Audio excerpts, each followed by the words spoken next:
right, Mama. Hello, beautiful. Hello. So happy to be here. Leah, I'm so happy you're in my world. I'm telling you what. Thank you so much for being a part of our gratitude series.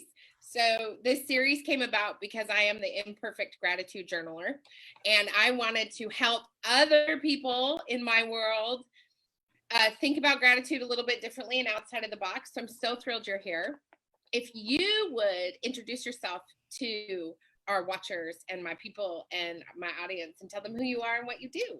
Wonderful. I absolutely, is my pleasure. And yeah, anytime you want to hang out, I'm all there. I will make room because I feel that amazing connection and I am grateful for that. So I am Lia Dunlap.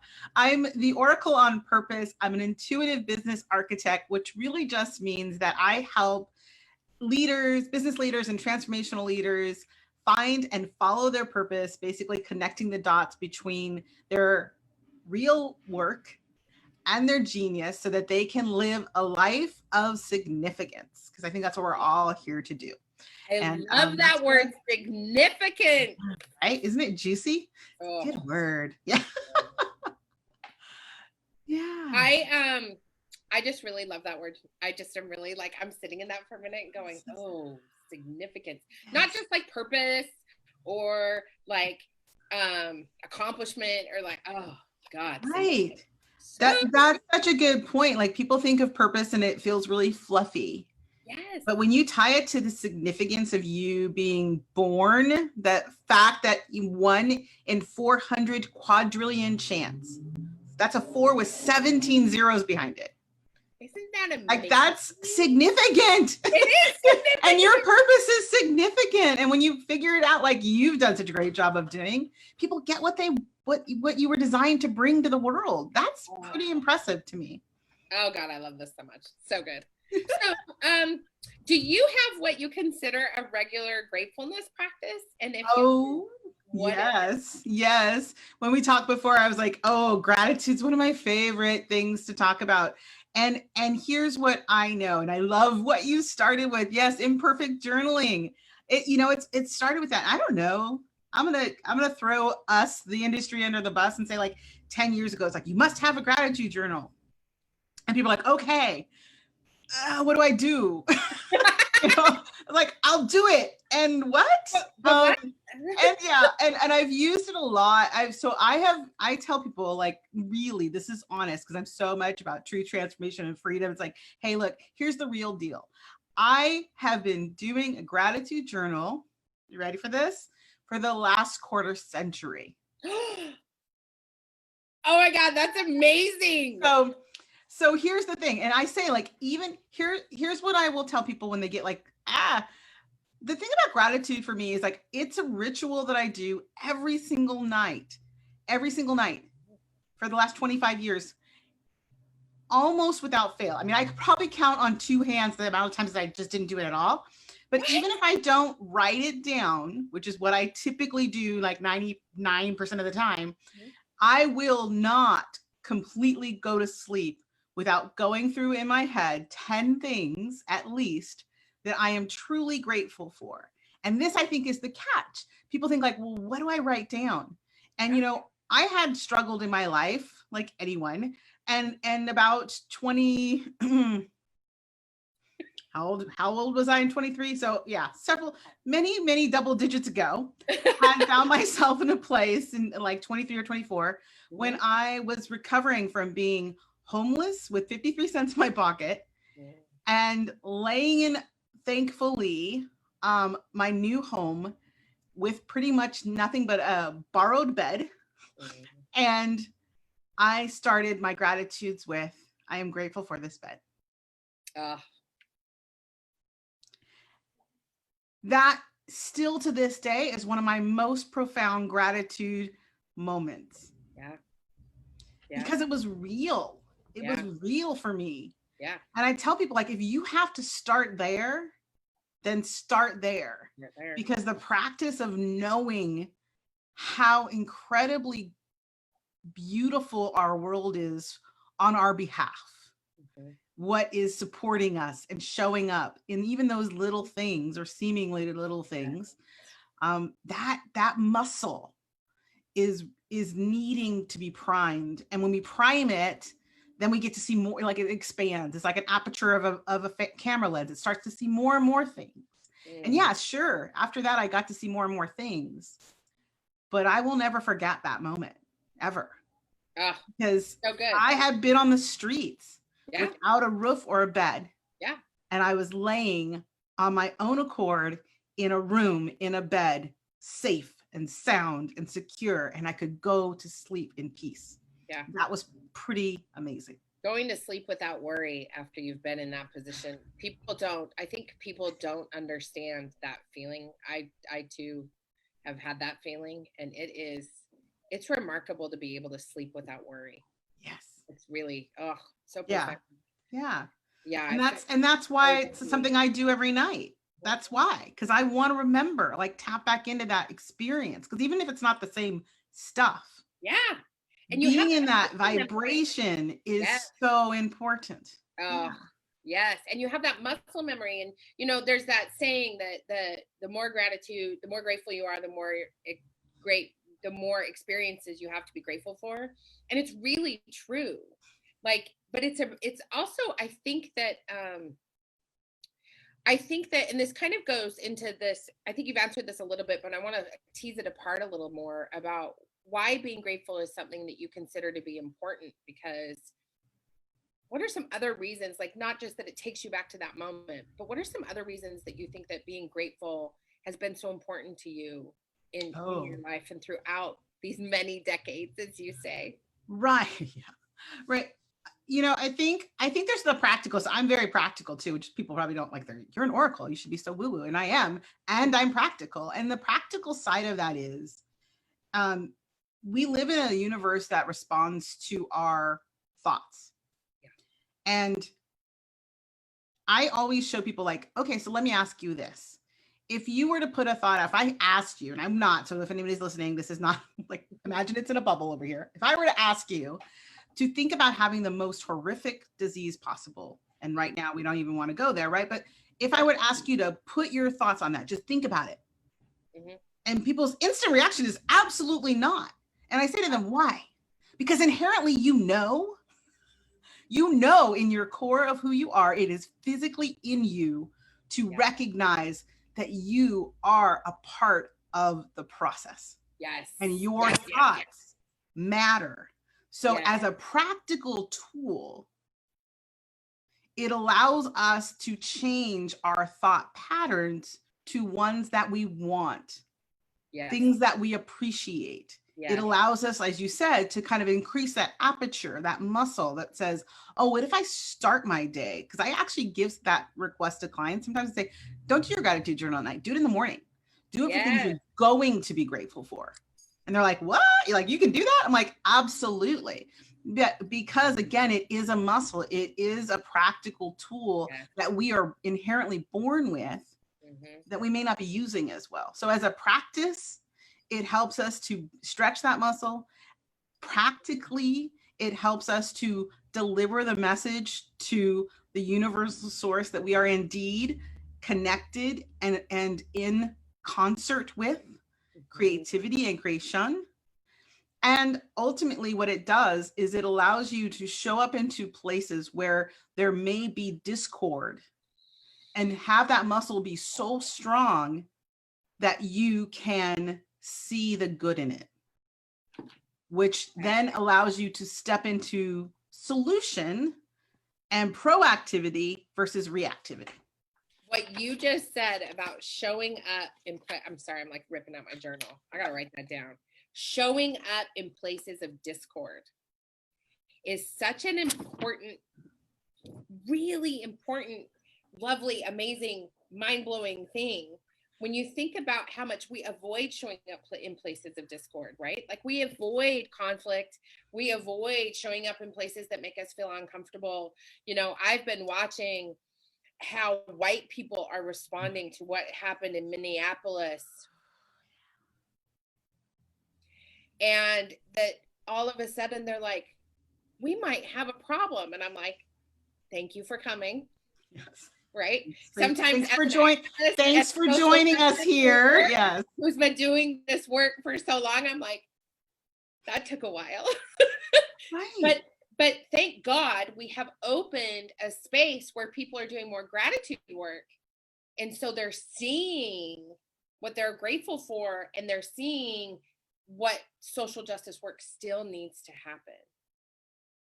Did you freeze, Leah?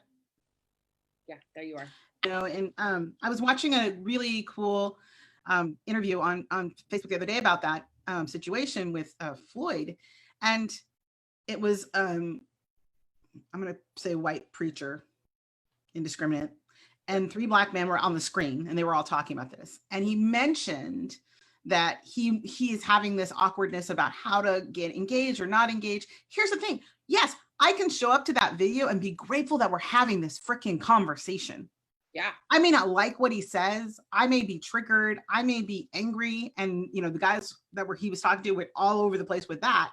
But I said, look at this. It's amazing. It is beautiful that we live in a place right now where people are admitting their own shortcomings in an effort to do something different. I can be grateful for that. Yes, and I can still be angry, by the way. So if anybody's like, I can still be angry and take action, and I can still see the places where I can sow gratitude. Because here's the thing with gratitude: if you imagine that gratitude is, it's a fertilizer, right? So when you put gratitude in, it grows. Yes. The thing you're putting it on grows. Yeah. So if I can be grateful that one man stood up to be uncomfortable and had a really tough conversation on Facebook Live in front of bazillions of people, whatever, yes, then that act of courage and consciousness, and I can be grateful for that, then I'm going to grow that. Yeah. I'm going to be a part of growing that. Yeah. And I don't see any problem with that at all. No, and that's a really actually key component to the graceful revolution, is this idea of humbling ourselves to our shortcomings and really like getting close to them and embracing them and being like, okay, well, here are all the places where I am warty and imperfect and I have all these shortcomings, but here is what I'm willing to do to overcome those things. So how has your life changed since you began focusing on gratitude? Like, what are the gifts that have really come, like tangible gifts, especially in the last, like, I would say, like, let's narrow it down a little to even like the last 5 or 10 years. What are the things that have changed for you as a result of your gratitude practice? Well, I think the biggest change is when I reach a level, right? Because there's all these levels that we reach. When I dive deeper into my gratitude, what I see is an ease of the rise to the next level. So by that, I say, for example, if I'm at a financial place, so for those people that are out there, like if I'm at a financial place and I see it and I'm finding myself wanting to go to the next level, I have to deepen my work on being grateful for every dollar, dime, abundance phase that I'm in at the moment, so that I increase the aperture, and then I can have room to be grateful for the next level. And every time consistently, when I find myself stuck, if I return to my gratitude work and I focus it on that, the next level comes. It's like a birthing. And it comes so stinking easily. It's like, it's incredible how I wish for all my clients that are going to watch this, because I know they are, and for all the people that I love and interact with on a regular basis, I just wish people knew how easy it flows. And I am a resistor person. I'm like, I push against it and push against it. And finally, I'm like, oh God, it's just easier to just be grateful. Right. It's so true. And the thing about that's so great you bring that up is like, resistor energy is away from motivation versus toward motivation. Yes. And it's I just had a client that I was just talking about this the other day, and I'm like, it's like, I don't want chocolate cake. I'm not going to eat chocolate cake. Like, yes, but look where your hand is. What do you think it's touching right now? Like, even symbolically, the chocolate cake. So I want to eat lots of apples and oranges and fruits and vegetables. And that's your focus. Good. You're drawing that in. And that's that thing with being grateful. It's like, there was something that the Oracle told me once, and I shared with a group, which was, so if you're not grateful for what you have, why should I give, the universe says, why should I give you more? That's right. Like, okay, if we can just be like hardcore about it, like, let's just go there. Yeah. They're like, I'm like, yeah. So, I mean, if you're struggling with does it work or doesn't it work? Yeah. I say give it a try for 90 days and see what happens. That's right. Right? Track it. Because you're right. It's trackable. You can track it and say. What we resist persists. So the more we resist the gratitude, the more it's just going to keep pushing until the less we'll have to be grateful for. It's like, why would you do that to yourself? Right? It's like, what is that old adage? Like, why are you hitting yourself? Like, stop. You know, we can make it harder than it has to be. And it does really, I like what you said. It can be instant. It can be, well, of course, because everything is happening at once, but that's a whole nother, like, we don't have time for all of that. To say the fact that your connection is constant and instant. So if you shift, the universe does as well. Yes. So good. How imperfect is your practice of gratitude? I mean, you alluded to it a little bit, like if you don't write it down, you still say it every night, and you can count the amount of times you haven't done it on like two hands, maybe. Yeah. But is there a little imperfection there where you don't beat yourself up if you don't do it, like, you know, or if it's not perfect? Like, because what I'm trying to get at is so many people think, well, I can't practice gratitude because I don't do it every day. Right. So well, I screwed that up. So I'm done. Like, I'm done. Right. Yeah. I mean, I think I would say probably in the earlier years, it was definitely more like I had to actively practice. Mm-hmm. And then it became a habit. But even when I don't, even with whatever, I'm sick, whatever happens, mm-hmm. You know, it's 1:00 in the morning and I'm like, I just have to close my eyes. There is a moment, what I like to call, and this I think will land for you, what I like to call is I give myself grace. Yeah. Because to me, grace is in the gratitude. Yes. So if I can give myself grace, then I can get back on it the next day, or maybe even the next day. But if I don't give myself grace, again, we're back to away from motivation, and that's not going to solve anything. Yeah. So to me, when I found myself in those places, I will say, here's what I will do. Because sometimes it's like, I don't have it, like I'm having a quote unquote bad day. I don't have anything to be grateful for. Anything, forget it, nothing. And I, of course, never have those days, by the way. So this is just an example, random example. You know, I remind myself that I can think of things I've been grateful for in the past, and I could just be grateful for them again. Again, that's more about great tool. So I'll say, okay, fine. So what have you been grateful for before? And then it's like, okay, I'm grateful that it's sunny today. Okay, I'm grateful that I have a roof over my head. I'm grateful that I have a pen that I like to write with, you know? So yes, because again, it's like, okay, so I can either give in to beating myself up, mm-hmm. or lean into the gracefulness of being human. Because and that doesn't mean, by the way, that, so like I was having a moment last night. Like I was feeling the energetic anger and really upsetness of the earth, of America, of all the things. And I was having a moment last night, and I threw a tantrum. And so what you're saying is not walk through the life all foofy la la and everything is great and woo, because I think that's what people think about the woo. Yeah. It drives me crazy when people call it the woo, but it's just it drives me crazy. But you know, that's what people think about sort of like this gratitude practice, and this idea is that, well, obviously I can't have any other emotion, right? Like they can't fall into anger or resentment or any of those things. And that's not what we're talking about. Absolutely right? Not. Yeah. Yeah. I mean, I'm of Irish descent. I got a temper when I get a temper. Not all the time, but it's there. Oh, sure. And not that I'm making that judgment. I say that of myself. That's okay. Yeah, I do. And so, but the thing is that that's okay too. Because one of the great things I like to say is, oh, the humanity I'm feeling right now. I could be grateful for my own humanity. Like sometimes I could be grateful for the fact that I just feel like having a bad day and I'm having a tantrum and it's unusual. Yeah, but they become less and less, don't they? Because I've practiced, right? But it's not it's not a never thing. It's just less usual.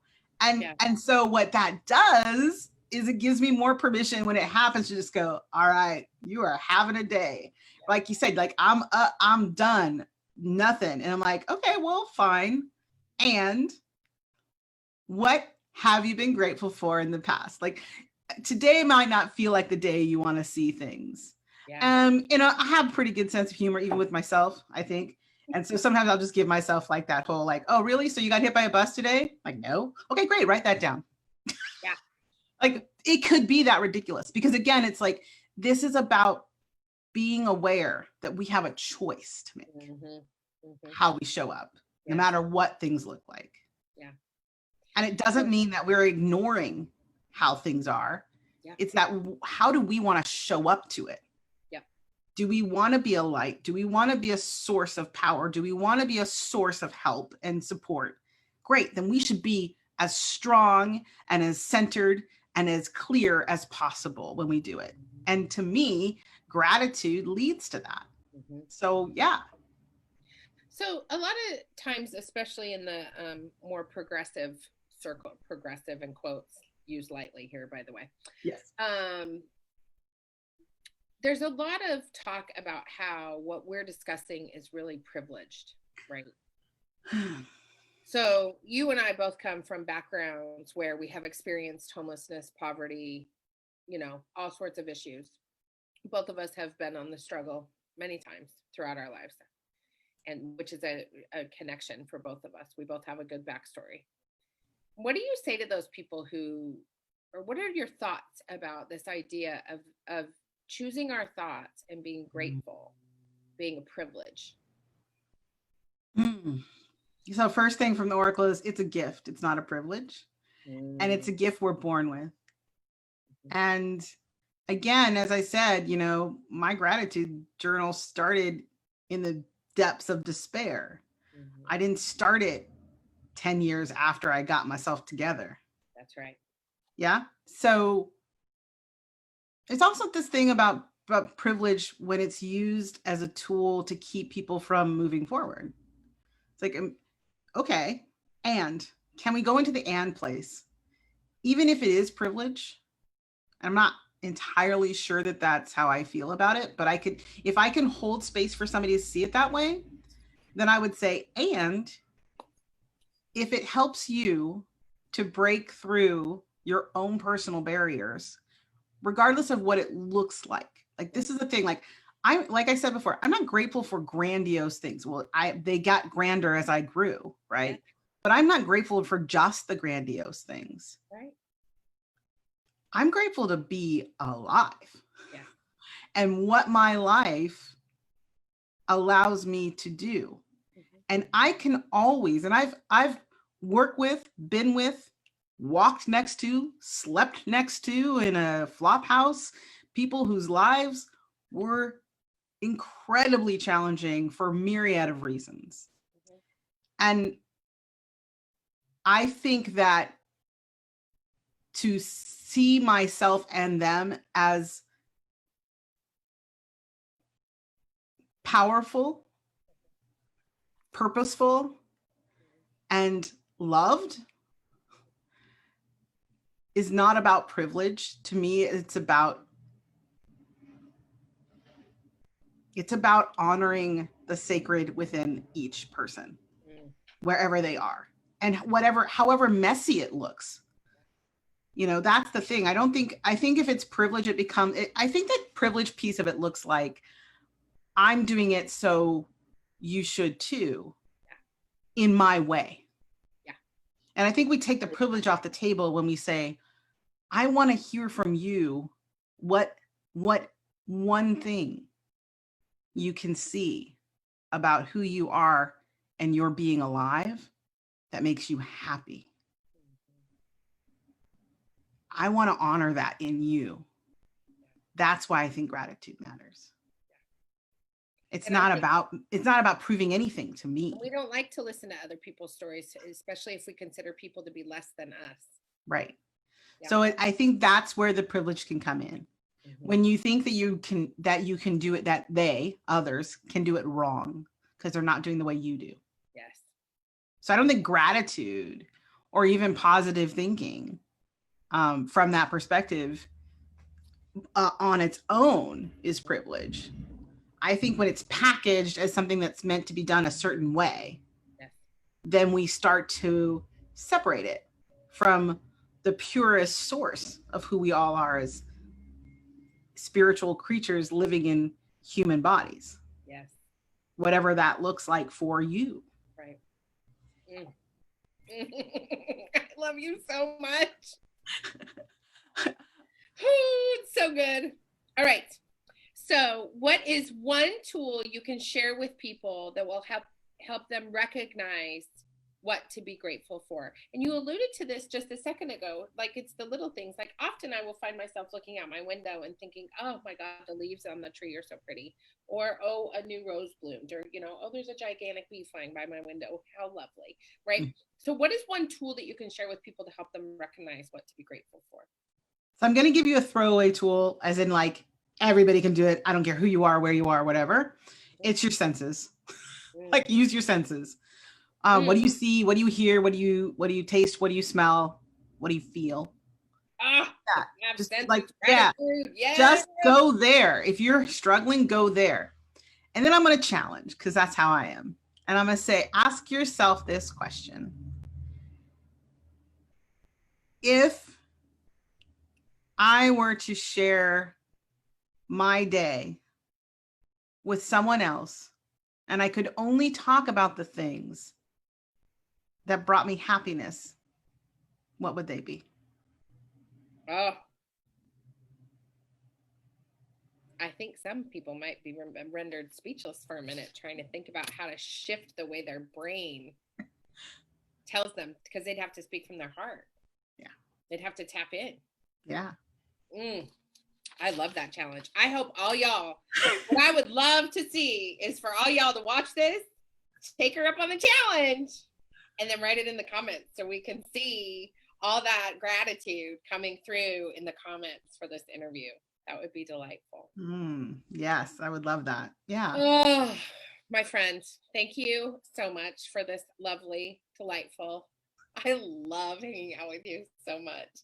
I know. I can't wait till we get to in person at some point here really soon. Yeah. But so tell people how they can find you.